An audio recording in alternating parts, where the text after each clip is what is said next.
ایک دو مسئلے آپ کی خدمت میں بیان ہوں گے احکام مطہرات کے حوالے سے۔ اور آج کا پہلا مسئلہ یہ ہے کہ اگر کوئی برتن نجس ہو جائے تو آب قلیل سے 3 بار دھونا ضروری ہے۔ آب قلیل وہ پانی ہے جو گر سے کم ہو۔ اگر گر سے کم ایک جو ہے پانی ہے، مثلا لوٹے میں ہے، بالٹی میں ہے، اگر دھو لیں تو 3 بار اسے دھونا چاہیے۔ حضرت ایت اللہ سیستانی کے بقول ان کا فتویٰ ہے کہ نجس برتن کے اندرونی حصے کو چاہے آب قلیل سے دھو لے یا آب جاری سے دھو لے یا آب باران سے دھو لے یا آب گر سے، کسی بھی پانی سے دھو لے 3 مرتبہ دھونا ضروری ہے۔ نجس برتن کے اندرونی حصے کو 3 بار دھونا ضروری ہے۔ یہ پہلا مسئلہ ہے۔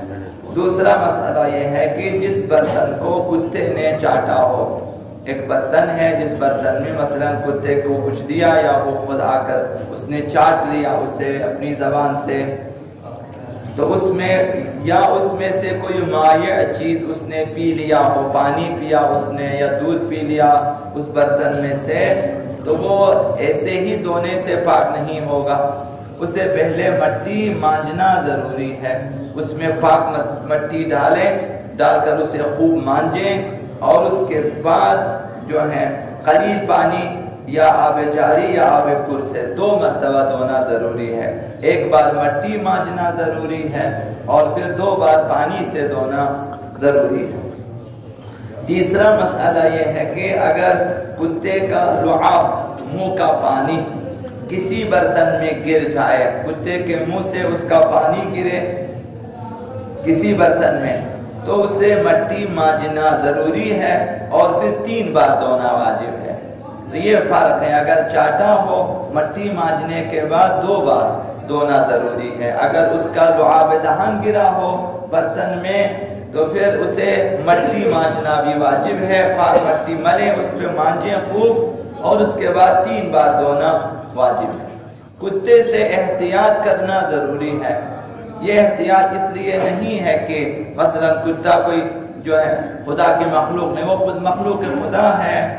اور پھر شاید کل آپ کی خدمت میں عرض کروں کہ آقا امیر المؤمنین سے ایک روایت ہے کہ مومن کے لیے 10 خصوصیات کتے میں ہے کہ وہ اس سے یا سیکھے، مثلا اچھی خصوصیات بھی ہے۔ کتے سے دور رہنا اس لیے ضروری ہے کہ خداوند متعال نے اسے نجس خلق کیا ہے اور مومنین کو حکم دیا کہ نجاست سے دور رہے۔ حضرت آقا امام جعفر الصادق علیہ السلام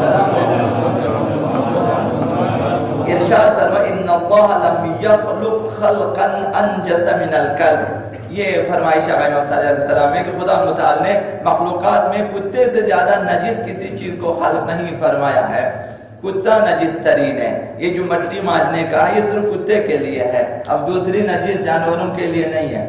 تو خداوند متعال نے نجس ترین مخلوق جو پیدا کیا بقول آقا امام صادق علیہ السلام وہ کتا ہے، لہذا اس سے پرہیز کرنا ضروری ہے۔ تو اس سلسلے میں حضرت آقا امیر المؤمنین علی بن ابی طالب علیہ السلام نے ارشاد فرمایا تنزہوا عن قرب الکلاب، کتوں کے قریب جانے سے بچے رہو، پرہیز کرو، اجتناب کرو، کتوں کے ساتھ نہ رہو، کتوں کے پاس مت جاؤ۔ فمن اصاب الکلب، اگر کسی نے چھو لیا کتے کو، اس کے لباس نے چھو لیا اسے کتے کو، وہ رطب، اور وہ اگر گیلا ہو، لباس مثلا تر ہے اور کتے کو چھو لیا کتے کے جسم سے، تو فلیغسل ہو، تو اس لباس کو دھونا چاہیے چونکہ نجس ہو جاتا ہے، اور اسے دھو لیں، دھونے کے بعد پاک ہوگا۔ وَإِن كَانَ جَافًا، اگر کتا خشک بھی ہو، لباس بھی خشک ہے، کتا بھی خشک ہے، پھر بھی اگر چھو لیا فَلْيَنْسَحْ ثَوْبَهُ بِالْمَاءِ، تو اس وقت کہا کہ پانی چھڑک دو کم از کم، اگر خشک کتے کو بھی چھو لیا ہے تو پانی چھڑک لیں۔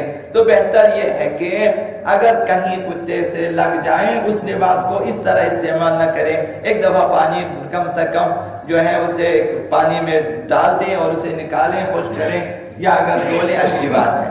تو لہذا کتے سے دور رہنے کی، اس کی نجاست اس حد تک ہے، حتیٰ کہ اگر خشک بھی ہو، اگرچہ ہم نجس نہیں کہہ سکتے لیکن اہل بیت نے ہمیں حکم دیا کہ اس لباس کو پھر بھی دھو لیں، اگر خشک ہے کم سے کم پانی چھڑک دیں، سپرے کریں اس پہ پانی کے، جہاں پہ وہ لباس کتے سے لگا ہے۔